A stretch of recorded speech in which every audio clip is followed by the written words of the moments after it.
अब beauty corner में आप पाएंगे home decor and artefacts, god idols, wall piece, metal art and wall clocks, flower pots and artificial flower plants, latest collection of crockery, stylish range of bars, toys section, baking items, hamper articles, fully air conditioned showroom, lift facility के साथ Ved arena, first floor near Digambar Jain Mandir, Balaghat. Balaghat police ने जिले की ration दुकानों से सरकारी खाद्यान्न चोरी करने वाले 4 अंतर्राज्यीय आरोपियों को गिरफ्तार किया है। ये कार्यवाही गढ़ी, बैहर, बिरसा और मलाजखंड थाना क्षेत्रों में हुई। आरोपियों का एक साथी उत्तर प्रदेश के जालौन निवासी इंद्रजीत रैदास अभी भी फरार बताया जा रहा है। पुलिस इसकी तलाश में जालौन गई है। पुलिस अधीक्षक आदित्य मिश्रा ने प्रेस कॉन्फ्रेंस में ये जानकारी दी और कहा कि जल्द ही फरार आरोपी को भी गिरफ्तार कर लिया जाएगा। इन थाना क्षेत्रों के ग्रामीण इलाकों में स्थित राशन दुकानों से चावल की बोरियां चोरी होने की लगातार शिकायतें मिल रही थी। इसके बाद पुलिस ने जांच शुरू की और अपने मुखबिर तंत्र को सक्रिय किया। मुखबिर की सूचना पर पुलिस ने छापेमार कार्यवाही की और बछेरा 5 भोरा जंगल में घेराबंदी की। यहां से पुलिस ने एक पिकअप वाहन में भरा लगभग 250 क्विंटल राशन और वाहन बरामद किया। साथ ही 4 आरोपियों को भी पकड़ा गया। गिरफ्तार आरोपियों की पहचान छत्तीसगढ़ के कबीरधाम निवासी सानू मंसूरी उम्र 27 वर्ष, रज्जन वर्मा उम्र 26 वर्ष और उत्तर प्रदेश के जालौन निवासी सद्दाम शाह उम्र 28 वर्ष और रिजवान शाह उम्र 28 वर्ष के रूप में हुई। पूछताछ में आरोपियों ने बताया कि वे सभी यूपी के जालौन के दोस्त हैं और पिछले 2 महीने से कबाड़ खरीदने की आड़ में ग्रामीण क्षेत्रों में घूमकर सरकारी राशन दुकानों की रैकी कर रहे थे। उन्होंने सुनसान और सीसीटीवी रहित राशन दुकानों को चिन्हित कर चोरी की योजना बनाई, जिसके बाद वे पिकअप और मोटरसाइकिल का इस्तेमाल कर दुकानों से गेहूं और चावल की बोरियां चुराते थे। आरोपियों ने अपना अपराध स्वीकार किया, जिसके बाद उन्हें विधिवत गिरफ्तार किया गया।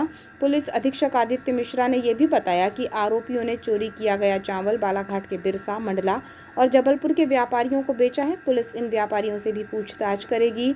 एसपी मिश्रा ने खाद्यान्न चोरी के इस मामले में आरोपियों और चोरी के माल को पकड़ने वाली टीम को पुरस्कृत करने की घोषणा की है।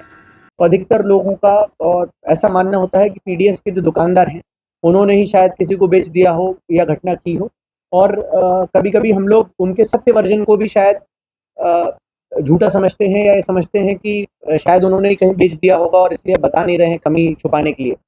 और मुझे लगता है कि अगर हम लोग डेडिकेटेडली उस पे काम करें तो ये चीज़ आज बिल्कुल सामने स्पष्ट रूप से आई है कि भले ही छोटी ही हो, कहीं से 3 कुंटल हो, कहीं पर 9 कुंटल हो, 6 कुंटल हो, ओवरऑल पीडीएस शॉप में जितना सामान रहता है उसके मुकाबले कम लगेगा।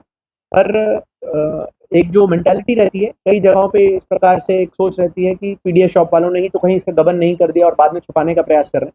तो मुझे लगता है कि आज वो सभी लोग जो हमारे सभी फरियादी थे बेचारे, पीडीएस शॉप के जो कार्यकर्ता थे या वहाँ पर जो उसको मैनेज करते हैं, वो आज सही सिद्ध हुए हैं कि बेसिकली उनके साथ ये घटनाएं हुई थी और ये घटनाओं का आज खुलासा हमने किया है। 4 से 5 लोग रहते थे। इसमें एक और आरोपी है, फरार आरोपी इंद्रजीत रहदास है, जालौन का है। वर्तमान में वो जब हम लोगों ने कुछ आरोपियों को अरेस्ट करना शुरू किया था तो शायद उसको भनक लग गई थी, पर हमारी पुलिस से अभी जालौन में भी गई हुई है उत्तर प्रदेश, तो मुझे लगता है बहुत जल्द वो भी गिरफ्तार होगा। तो ये 4 से 5 लोग जाते थे और आप ये देखेंगे घटनाओं की संख्या ज़्यादा है, क्वांटिटी कम है। क्या होता है कि जब कोई बड़ा सेंसेशनल केस ना हो, इस चीज़ के लिए भी कई बार जो हैबिचुअल ऑफेंडर्स रहते हैं वो इस तरह करते हैं कि सटली मामला क्या बोलते हैं उतना ज़्यादा रडार में भी ना बने और शायद उतना ज़्यादा हाईलाइट भी ना हो और उनका काम भी निकलता जाए। तो ये इसमें अभी तक की जांच में आया है।